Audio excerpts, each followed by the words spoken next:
Du lytter til en podcast fra Center for HR Uddannelse i Region Hovedstaden.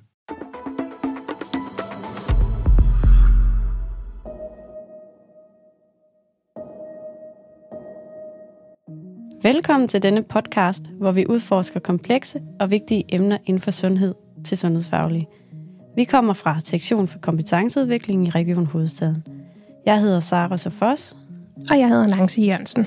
Og vi er jeres værter for dagens episode. I dag dykker vi ned i en tilstand, der desværre ofte overses og misforstås. Organisk delirium. Vi har inviteret sundhedsprofessionelle eksperter og modige mennesker, der har oplevet delirium tæt på, til at dele deres viden og erfaringer. Vi håber, at dagens samtale vil bidrage til at skabe mere opmærksomhed omkring dette emne, inspirere til diskussion og måske endda hjælpe nogen derude. Gennem samtaler med eksperter, pårørende og patienter, søger vi at kaste lys over, hvordan vi bedre kan forebygge, diagnostisere og behandle denne vigtige, men ofte oversete sundhedsmæssige bekymring. Så tag plads og lyt med.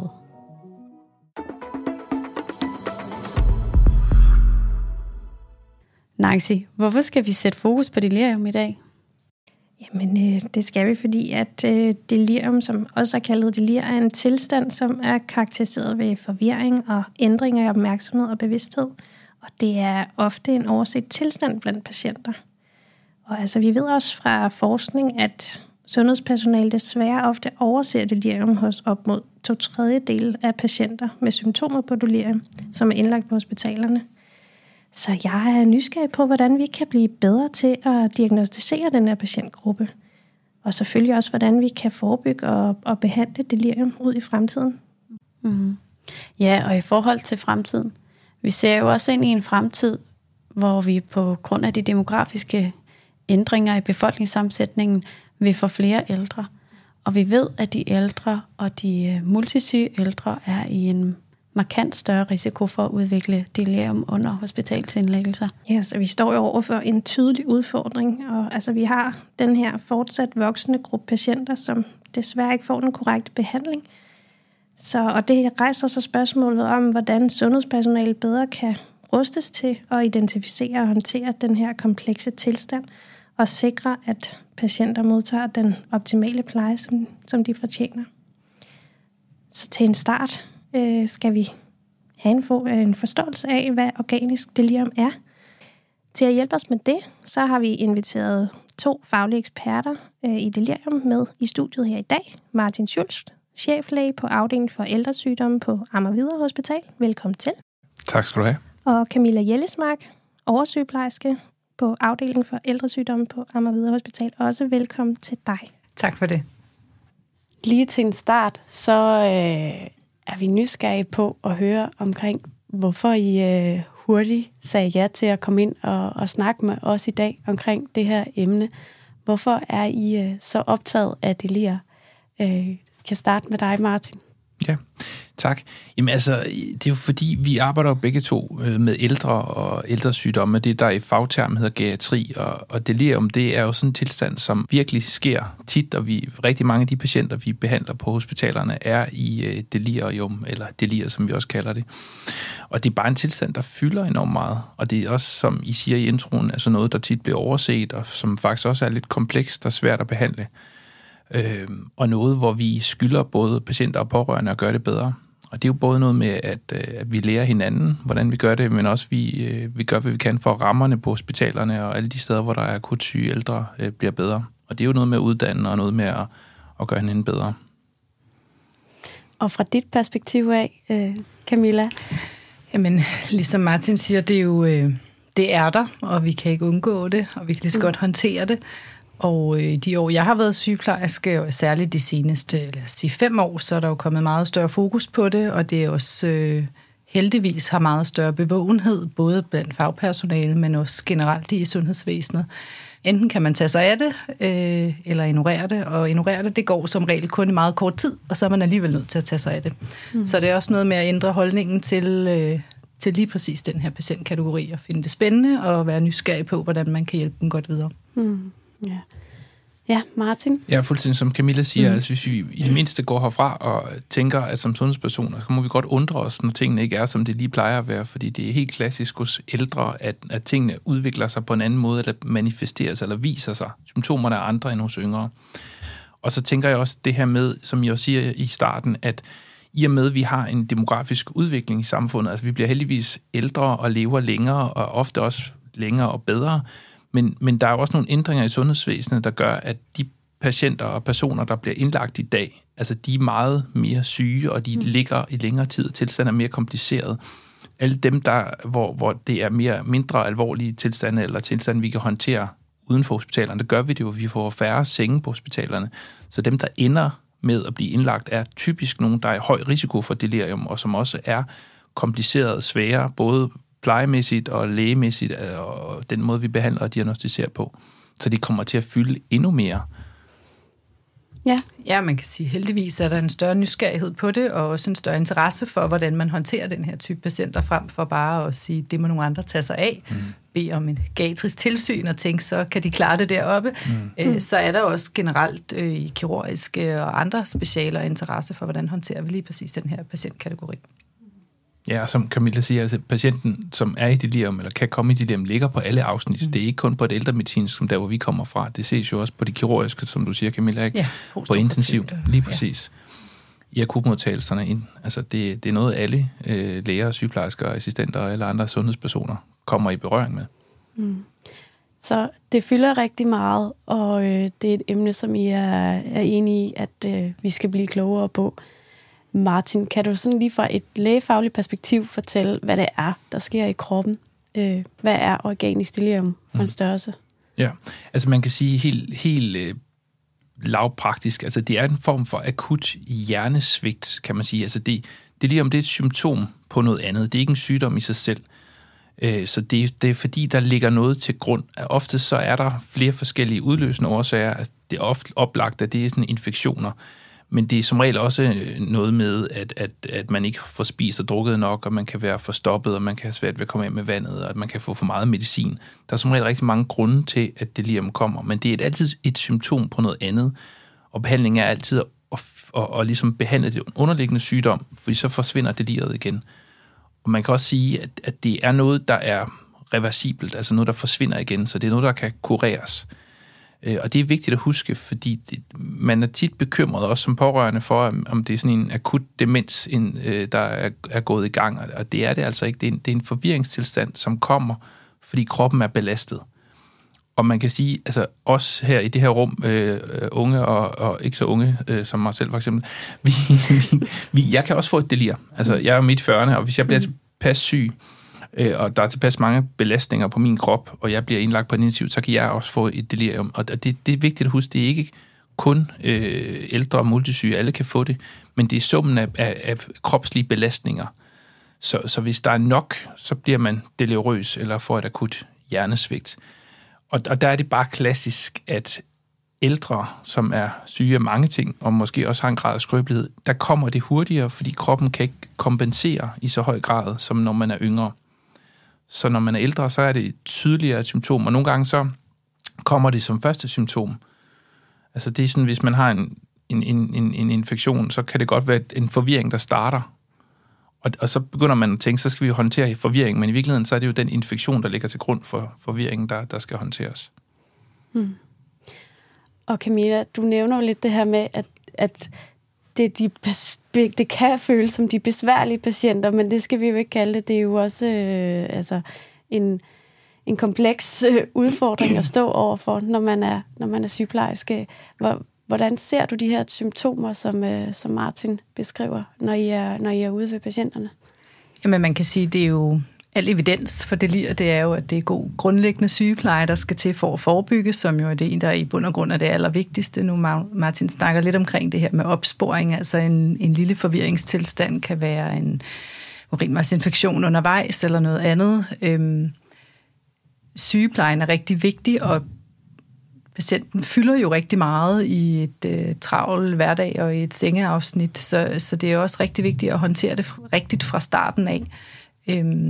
En ting ved delir er jo, at der er ikke nogen pille imod det. Der er ikke nogen en fast kur. Det er ikke en retningslinje, man kan anvende. Det er meget at være nysgerrig og en vis portion detektivarbejde i, hvad er den udløsende årsag, og hvad er egentlig alle de ting, vi så ser, der afsted kommer bagefter.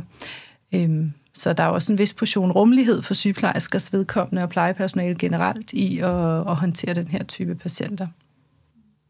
Ja, det er jo en helt vildt vigtig pointe, det, som Camilla siger der, fordi der er ikke én behandling, der passer på den enkelte. Altså, det er jo en individualiseret behandling og tilgang, der skal til. Og det er jo både det, der gør det svært eller i et hospitalsmiljø, hvor vi ofte har travlt, og der er ofte pres på, og vi arbejder hele tiden på, at folk skal være der i kortere tid.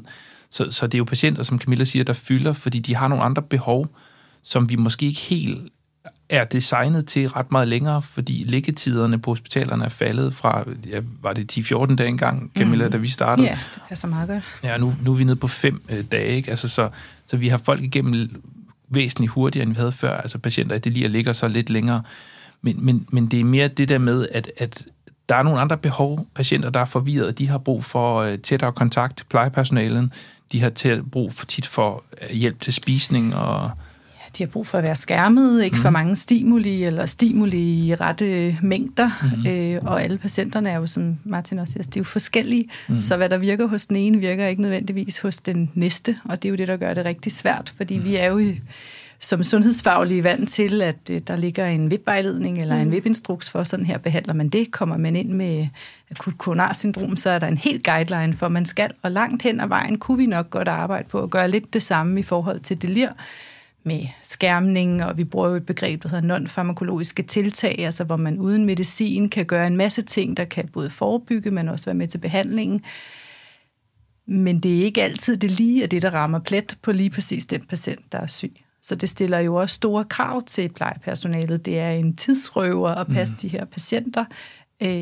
Men det, der er vigtigt, er jo, at det er super farligt for patienten at have delir. Der afsted kommer jo en masse følger af det med sengelejekomplikationer, tilstødende infektioner, som Martin siger, de skal hjælpe til at spise og drikke. Måske synker de ikke lige så godt, som de plejer, for noget galt i halsen.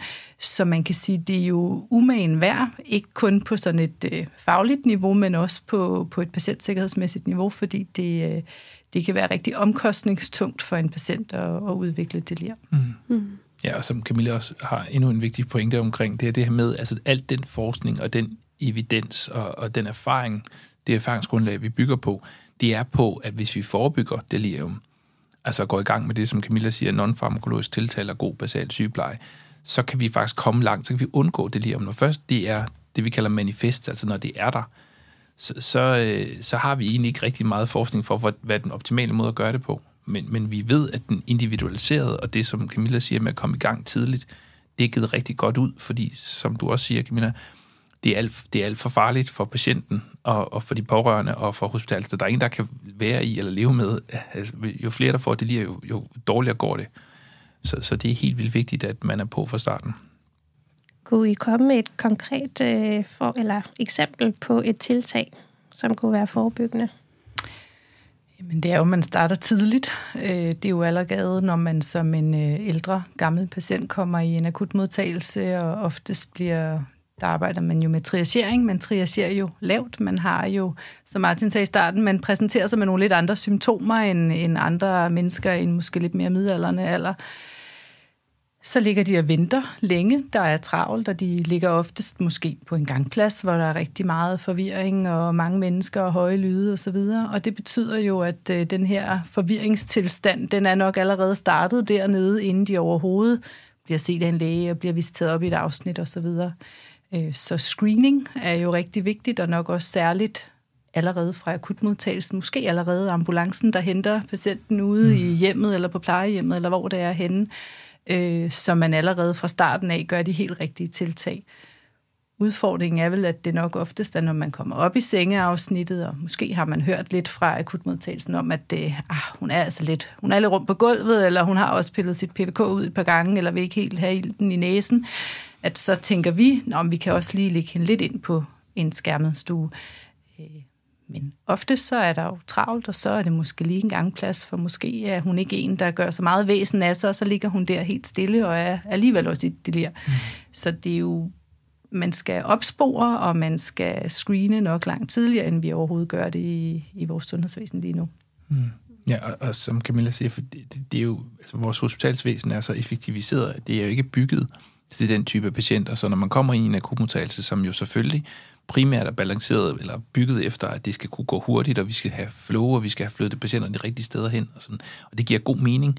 Det er bare tit den patientkategori, altså ældre multisyge, som er eller kan komme i delir, de passer ikke så godt derind. Og det her med, at vi har rutiner for, hvornår måler vi blodtryk og puls, det kan være, at det er på tidspunkter, hvor det ikke passer hos den person. Og der er der nogle regler på hospitaler for, hvordan vi skal gøre det. Og der er vi nødt til at afvige for de regler, og det skal der jo være en accept af. Og det med skærmning, som du siger, Camilla, altså det her med at sørge for, at der er lidt ro eller enestuer, det kan vi ikke honorere alle steder. Så man kan sige, at der er nogle organisatoriske ting, der gør det svært, og ligger en ekstra udfordring i håndteringen og plejen og behandlingen, som sundhedspersonale skal håndtere i en rigtig travl hverdag. Det gør det svært nogle gange. Ja. Så tror jeg også, der er et element af, nu som vi også skal snakke med pårørende senere, men det der med at være nysgerrig på, at pårørende sidder jo med rigtig meget viden om lige præcis den her person, der kommer ind ad døren. Og tit vil de jo være dem, der måske allerede derhjemme den sidste uges tid har kunne mærke, at deres mor har været lidt anderledes, end hun plejer at være, eller har måske også rodet lidt rundt i datorerne, eller har gjort noget, som har været anderledes end det, der normalt er. Og være lydhør og anerkende, at når pårørende kommer med sådan nogle observationer, jamen så er der nok, altså det passer jo nok. Også ligegyldigt, hvor besværligt det kan være, eller hvor omstændigt det kan være, fordi det kræver nogle helt andre tiltag. For mange år siden var jeg på et kursus, hvor man kaldte akutmodtagelser for delirfabrikker. Og det er jo sådan lidt karikeret, men det er måske nok ikke helt skævt, fordi vi er bare ikke indrettet til, at man som gammel og svækket med få ressourcer, og måske også med kognitiv svækkelse, som bare har ligget i ro i mange år derhjemme, kommer ind i et travlt hospitalsvæsen med alle mulige patienter, der både råber og skriger, og tempoet er højt, og der er nogen, der bliver dårlige, og man løber på gangene. Der kunne man jo godt, som man gør nogle steder, er begyndt på at lave ældremodtagelser, og ligesom prioritere, at de her er også en særlig patientkategori, lidt ligesom når man skal modtage børn, og når man skal modtage akut syge traumepatienter osv. Men det kræver lidt prioritering. Ja. Så Martin og Camilla, I beskriver altså her en patientgruppe, der kræver, at vi hiver tempoet ud af hverdagen. Og I siger også, at der ikke findes en medicinsk behandling for delirium. Så det behandles ved, at vi har fokus på de sygdomstilstande, som medfører delirtilstanden, og så skal vi have fokus på nonfarmakologiske tiltag og den basale sygepleje. Camilla, du fortæller, at du også oplever rolige patienter i delir. Det er jo sådan lige umiddelbart modsat af, hvordan man forestiller sig en deliriøs patient. Kan du fortælle lidt om det? Vi skelner jo delir ud fra hyperaktiv delir og hypoaktiv delir. Og hyperaktiv delir, det er jo, dem er vi ikke i tvivl om. Altså, de er jo ved at splitte det hele ad tit og kravle ud af sengen og bliver ikke siddende, når vi siger, at de skal blive siddende og piller alting ud. Og dem er vi opmærksomme på, fordi de kommer jo i vejen for al arbejde. Men så er der jo den anden gruppe, som forskning siger vel lidt forskelligt om, hvor stor andelen er, men nok er ret stor, fordi vi ikke får undersøgt det godt nok, som er i hypoaktiv delir. Og det er jo den her helt indadvendte, meget stille patient, som i bund og grund, når man gider at gøre sig umagen og tager sig tiden, finder ud af, at de faktisk er enormt forvirrede og overhovedet ikke ved, hvor de er henne osv. Komplikationerne for dem er lige så farlige, fordi de er jo typisk sengeliggende.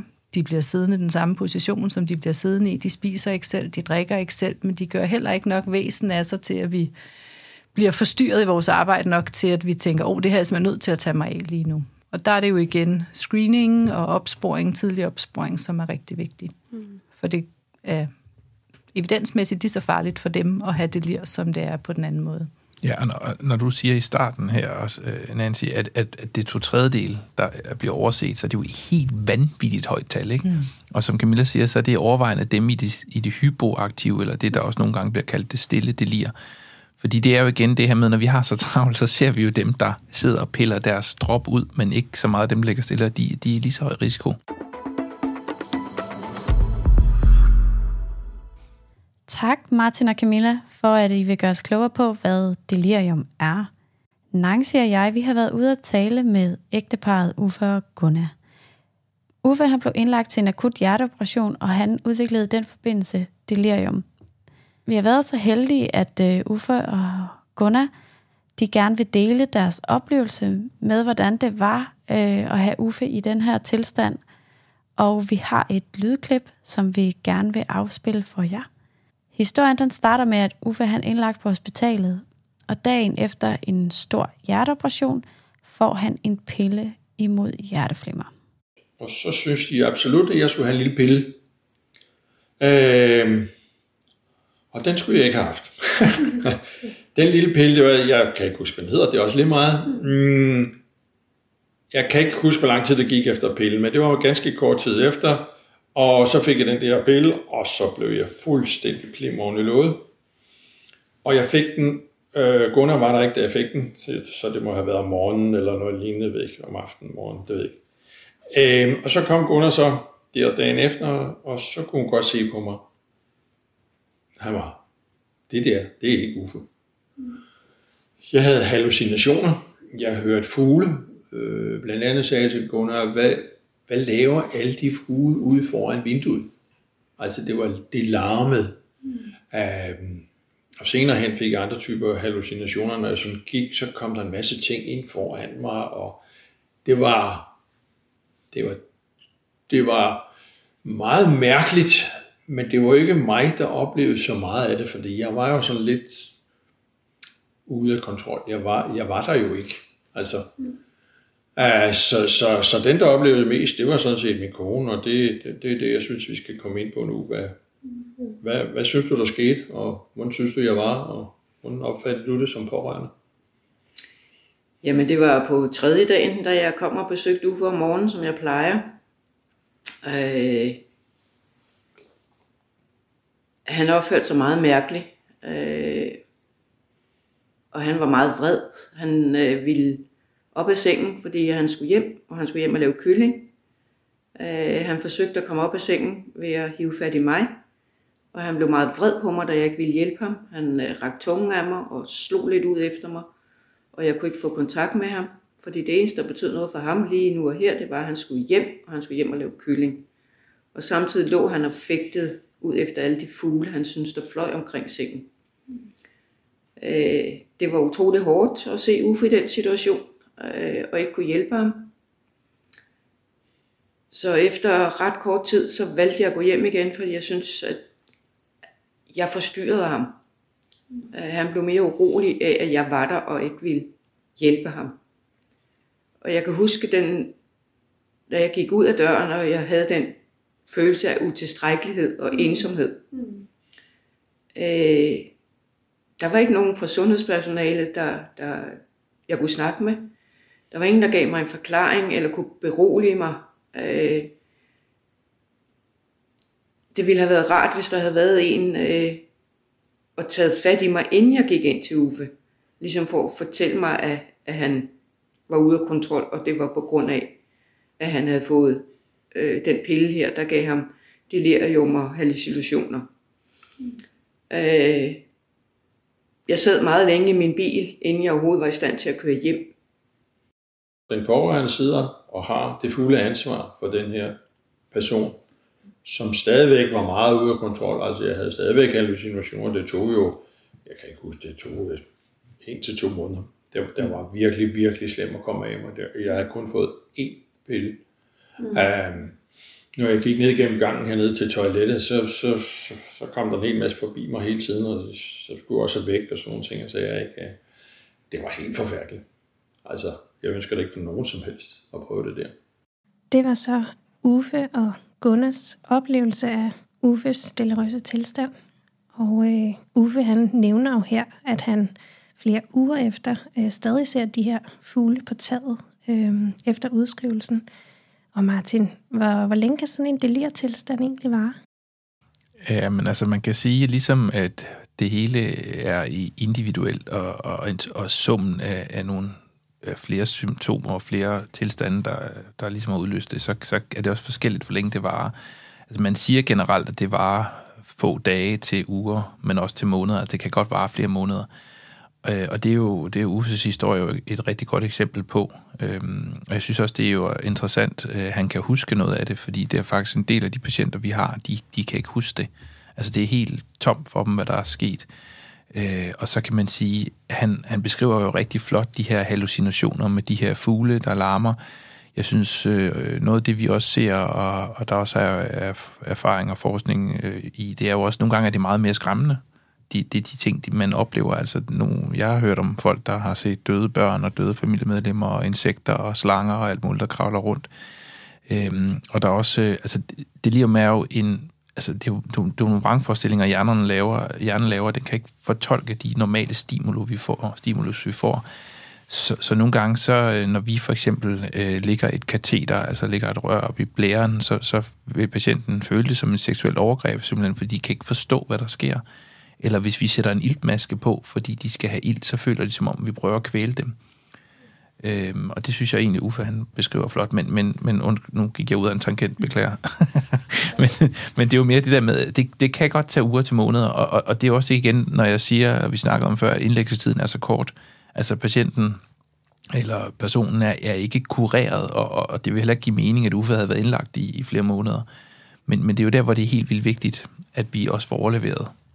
Jamen, jeg tænker, hvis man starter lidt bagfra, han fortæller om, at han er hjemsendt, og hvad med opfølgning, og hvem skal vide noget om det her? Så der er jo helt klart noget information, de ikke har fået omkring, hvad er det overhovedet, der foregår. Det her med at kunne huske ting, altså der er jo også mange, som oplever, at de kommer i tanke, eller senere hen oplever, hvad det egentlig er, der er sket. Og Gunnar beskriver jo også, at han har jo haft en helt aparte opførsel, som jo forestiller jeg mig ikke ligger til Uffe normalt, altså være vred og slå, række tunge, altså sådan en helt barnagtig opførsel, hvor man jo som pårørende nogle gange må kigge og tænke, hvad i alverden er det? Hun træffer jo faktisk en rigtig fornuftig beslutning. Hun vælger at tage hjem. Altså hun kan jo se, at hun forstyrrer ham mere, end der gør godt, og det er jo også en indsigt i sig selv at kunne det, og vide, at det her det er ikke en passende forstyrrelse, at jeg er her lige nu. For nogen vil det jo være rigtig gavnligt, at man har pårørende i små mængder, eller på de rette tidspunkter og så videre. Så der er jo en stor opgave i både forståelsen for, hvad er det egentlig, der sker, men også, hvornår er det godt, at jeg er her, og hvornår er det godt, jeg ikke er her.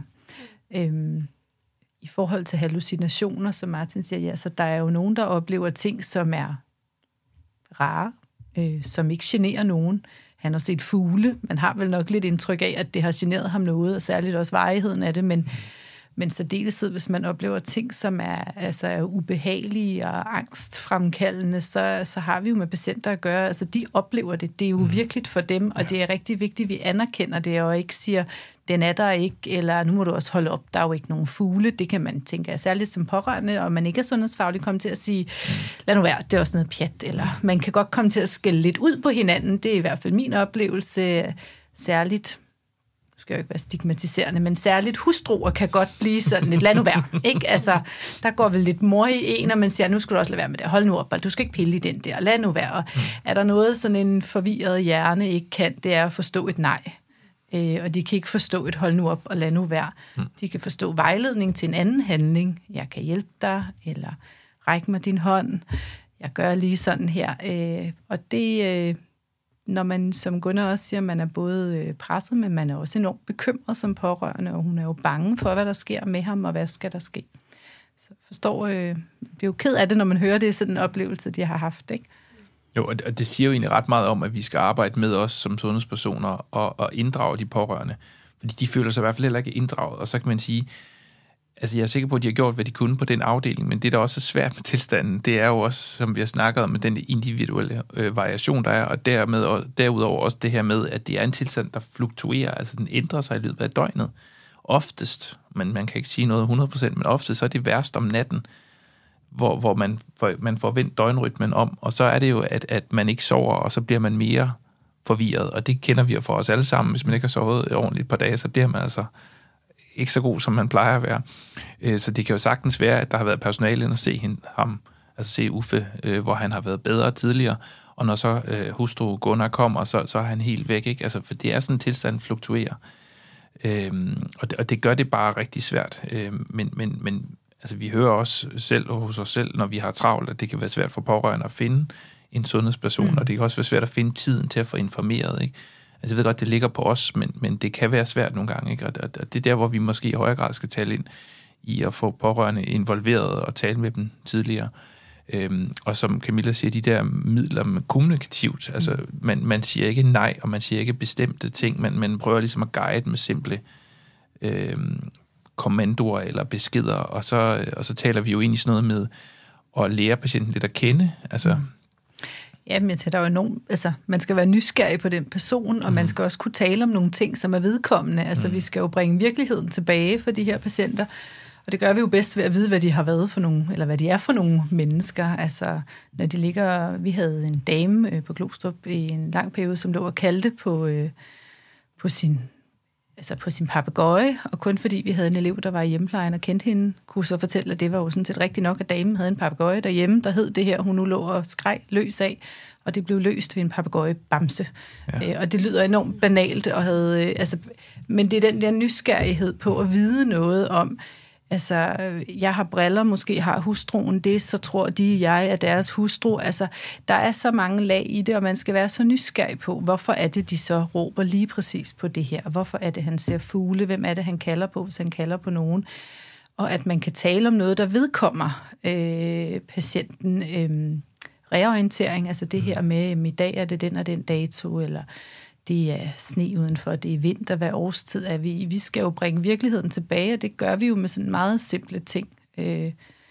Gamle lægekollega, der engang brugte det begreb, der hed professionel small talk, og det tror jeg er sådan meget rigtigt, for det er jo handler om at tale om noget, der er vedkommende. Måske er det fredag aften, og der er vildt med dans i fjernsynet, eller altså det er sådan meget små, simple greb, og man kan sige lige så meget, vi siger, det kræver tid og så videre. Lige præcis den del af det, det kræver ikke mere tid, for man står altså inde på stuen alligevel, ikke? Ja, og det er jo der, hvor vi jo, altså i hvert fald fra lægeside, vi er jo skolet for lægeskolen på at tale en bestemt måde til patienter, og tale om ting, som vi synes er vigtige, ikke? Og sådan en patient, som den også Camilla beskriver, det er jo en, der har brug for noget helt andet, end hvad blodprøverne viser. Og det er også svært, for så skal vi jo lægge vores stil om, men det er det, der virker. Og det er også et sted, hvor vi kan være kreative. Jeg synes jo tit, vi har prøvet også, når Camilla og jeg har arbejdet sammen, så tager vi nogle af patienterne med ind i dagligstuen, eller vi har dem med ind og folde sokker, eller hvad det nu måtte være, for ligesom at aktivere.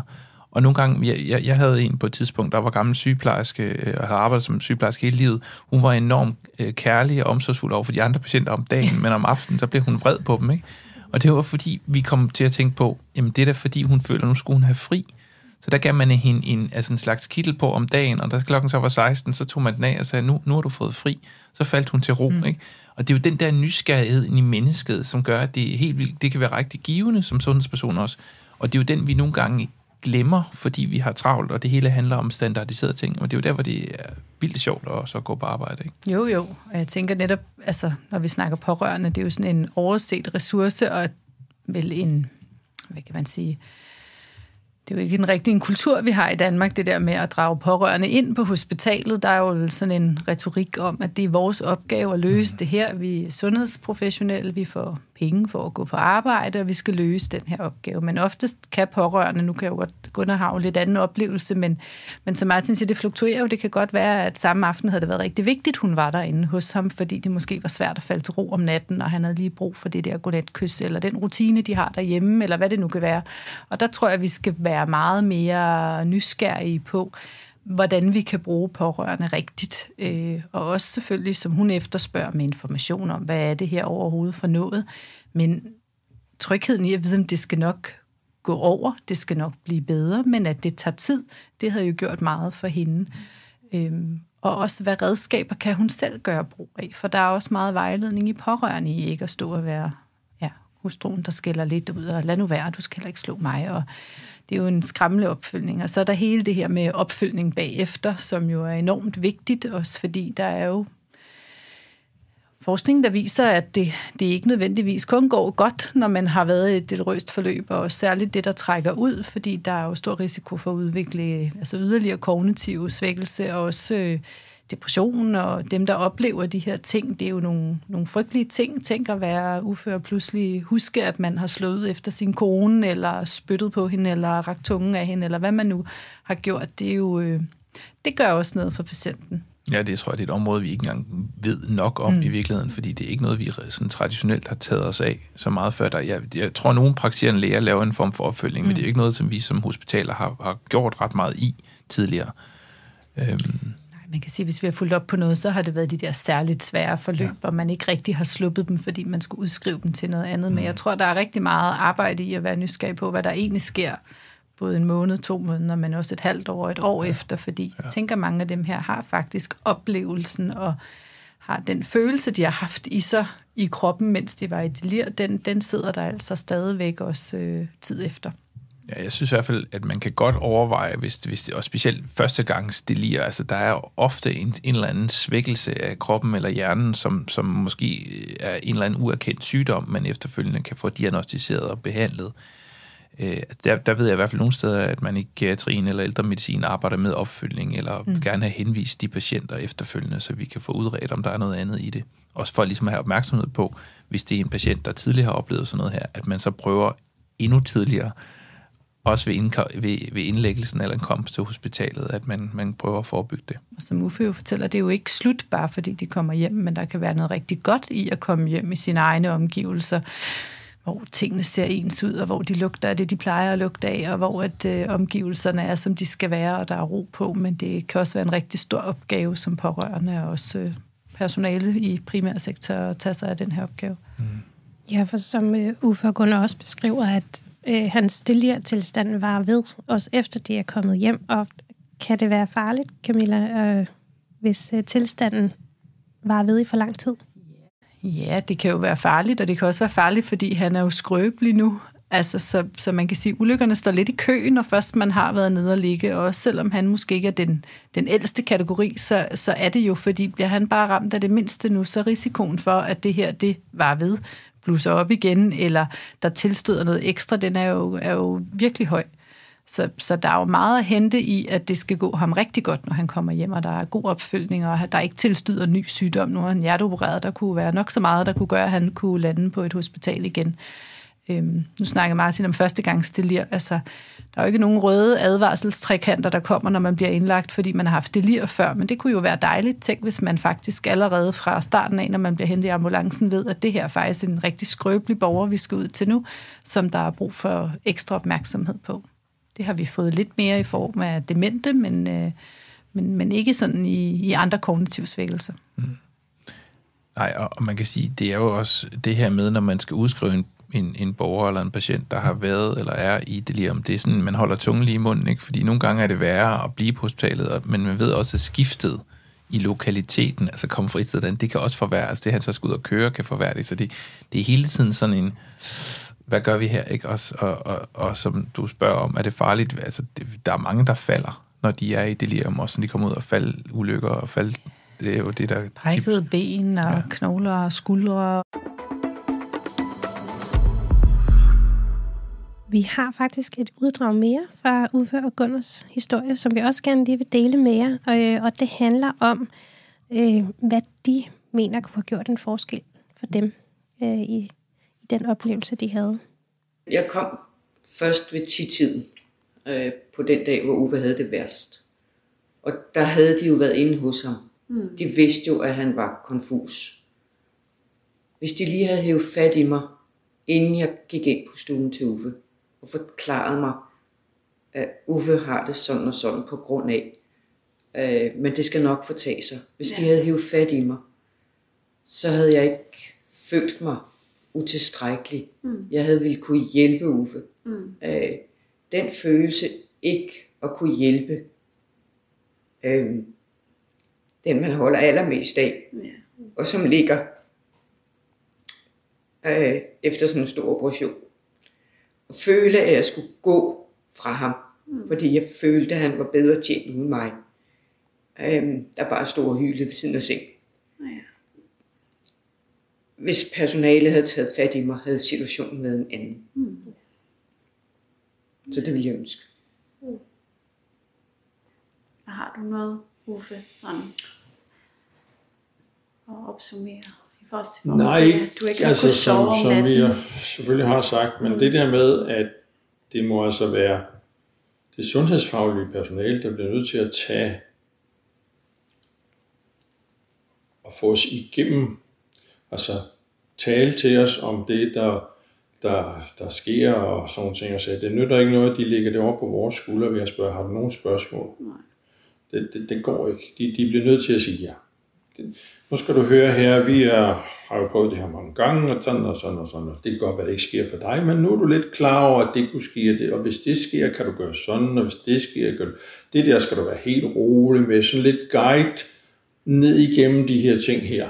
Ikke overdrive det, ikke det jeg mener, men alligevel et eller andet, hvor man siger, okay, jeg vil nu nok komme igennem nogle ting og sager. Nu hører vi Gunnar her, også en berørt Gunnar, der fortæller, at det har været svært for hende at opleve sin mand i en delirtilstand. Og der vil vi gerne høre jer, altså, hvad kan man gøre som pårørende? Hvad kan man være opmærksom på? Og hvordan kan man håndtere sådan en situation, som Gunnar hun har været i? Jeg tror, hun gør jo det rigtige. Hun er jo selv nysgerrig på, hvad er det egentlig, der er foregået. Og nu har vi snakket meget om opfølgning for patienten, men det er jo også for pårørende. Altså, mange ægtefæller har jo den samme praktiserende læge, og jeg tror godt, vi kunne gøre os mere umage ud af at sige, at der er ligesom sket noget her, fordi måske de havde brug for nogen at tale med sammen om, hvordan den her oplevelse har været. De virker jo som om, de støtter hinanden godt og er meget opmærksomme på hinanden, men det er jo en kæmpe opgave som pårørende at stå model til nogle gange, fordi det er jo nogle voldsomme ting, man bliver kastet ud i. Hun efterlyser det jo selv, og hun er jo spot on, kan man sige. Hun skulle bare have vidst det på forhånd. Hun skulle bare være varslet om, at Uffe har ændret sig, og han er blevet lidt anderledes eller mere forvirret. Det har været et opkald, men det er jo tid, og det er tid fra nogle andre opgaver sikkert, og det er jo også en benhård prioritering som sundhedspersonale nogle gange. Og tid er jo en rigtig væsentlig faktor, fordi det her er jo en opgave, som kræver rigtig meget tid at løse. Og tid er jo det, vi taler allermest om i sundhedsvæsenet, effektiviseringer og hvordan det skal gå hurtigere og flow og alt det her. Og hvis der er noget, som gamle mennesker ikke er, så er det at være hurtige. Og det er ikke af ond vilje, det er de altså bare ikke længere. Og det betyder, at ting tager bare længere tid, og det kræver flere ressourcer fra os som sundhedspersonale. For sådan en samtale med Gunnar er jo ikke bare 30 sekunder i telefonen og sige, at Uffe han ligger og kigger på fugle inde på sengeafdelingen, når du kommer, men det havde nok været en 5, måske 10, måske 15 minutters telefonsamtale om, hvad er det lige, og hvad er det for noget. Mange afsnit, der vi er begyndt at bruge sådan, eller har brugt i længere tid, sådan informationsmateriale omkring det lige. Og nogle gange er det jo bare nok.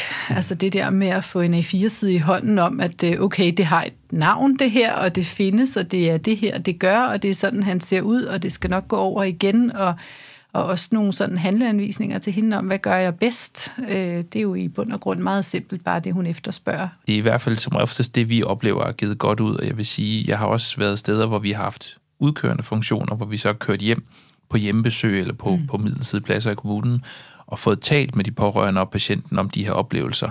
Og jeg vil ønske, at vi kunne gøre det meget mere, men det er i hvert fald der, hvor jeg har oplevet, at det har givet rigtig meget mening, at vi har snakket om det. Fordi det er jo noget, som skal bearbejdes, som du også siger, Camilla, og det igen og igen kan det være nødvendigt at tale om det, fordi det er skræmmende.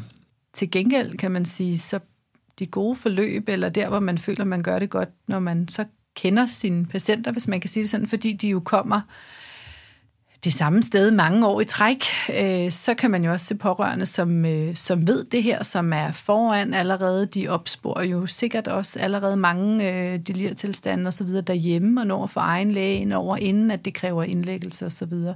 Så det på den lange bane virker det jo, fordi pårørende er jo en kæmpe ressource, og også den hjemmepleje, der kender patienten og borgeren rigtig godt, til hvornår er der noget undervejs, og hvornår kan vi ligesom opspore det tidligt, ikke?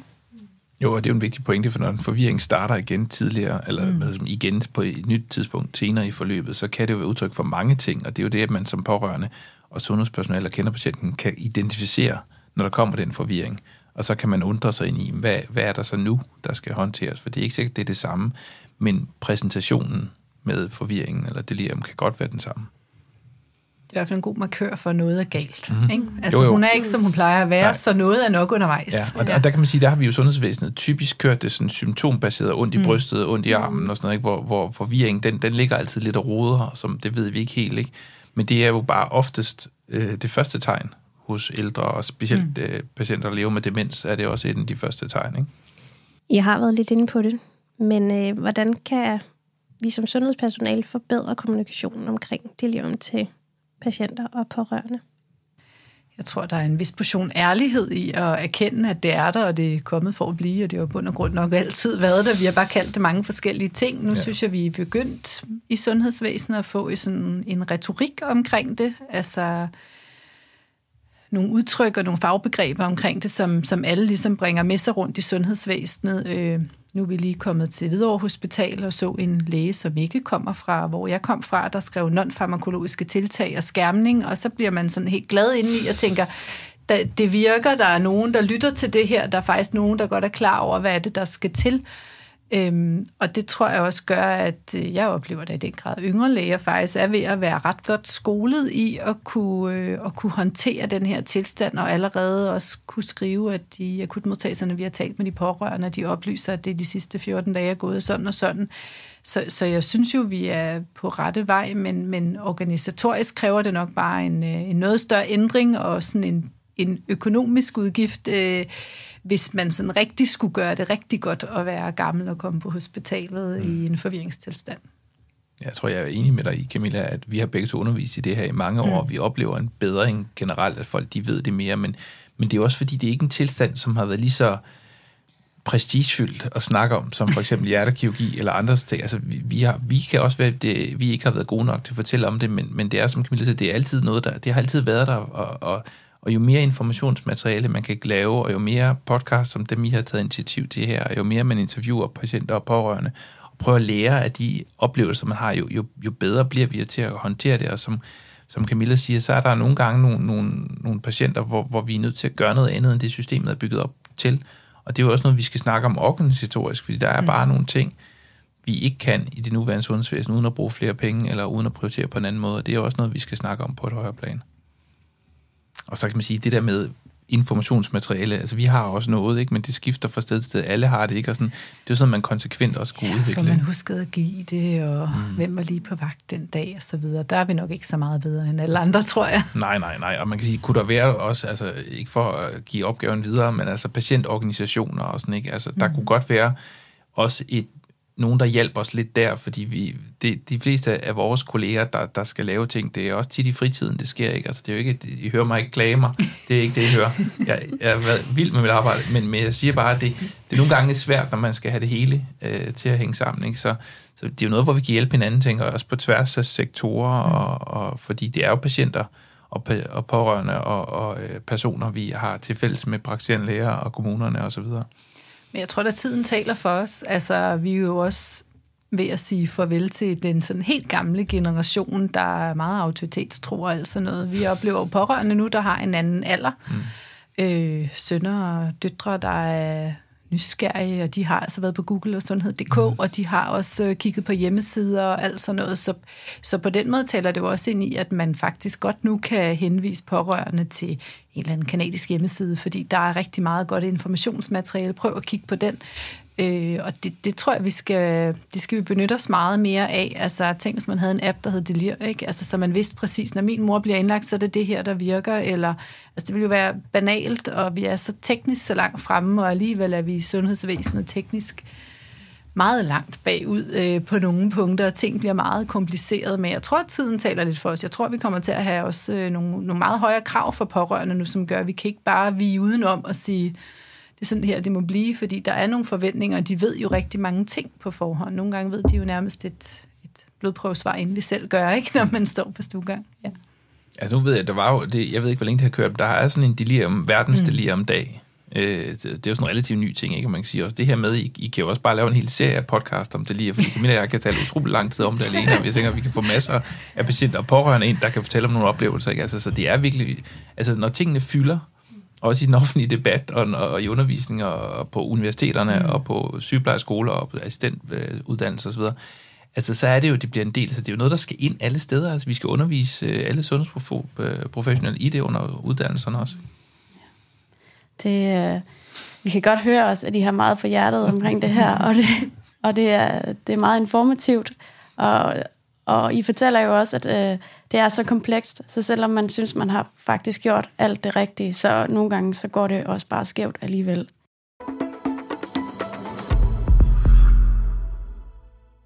Vi vælger at stoppe i samtalen her med Camilla og Martin.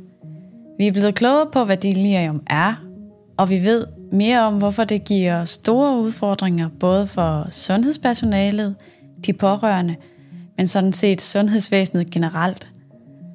Martin og Camilla har beskrevet rigtig fint, hvordan det her det er en patientgruppe, som ikke passer ind i et standardiseret system. Hvad tager du med dig fra i dag, Nancy? Jamen, jeg er blevet klogere på, hvor kompleks en patientgruppe deliriøse patienter egentlig er. Og der er ikke én behandling, der passer til den enkelte.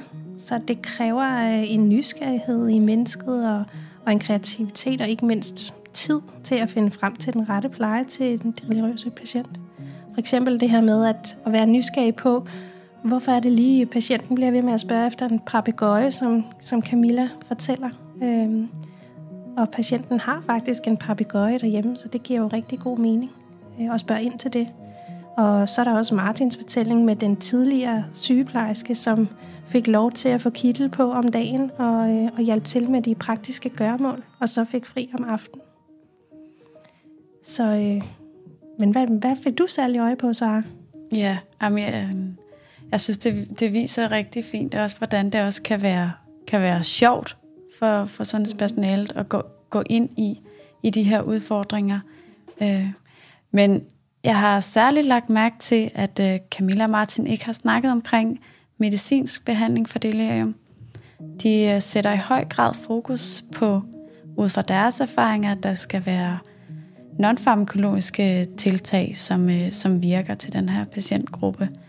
Altså, de fortæller omkring, hvordan at der er de aktive delirpatienter, som har brug for, at de bliver skærmet og får ro, men at der i høj grad også er de stille delirpatienter, som har brug for at blive aktiveret i løbet af døgnets 24 timer, for at de ikke sidder og forsvinder helt væk i deres tankestrøm. Så der skal være tid til den basale sygepleje til de her patienter, så de får hjælp til spisning, toiletbesøg og i løbet af deres indlæggelser, ja.